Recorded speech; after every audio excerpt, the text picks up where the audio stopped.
இன்றைய தியான வார்த்தை எரேமியா அதிகாரம் 29 வசனம் 11.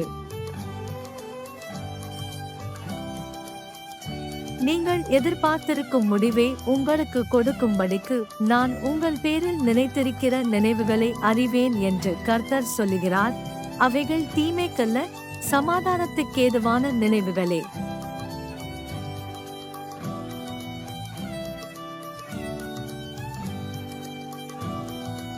Jeremiah chapter 29, verse 11. For I know the plans I have for you, declares the Lord, plans for welfare and not for evil, to give you a future and a hope.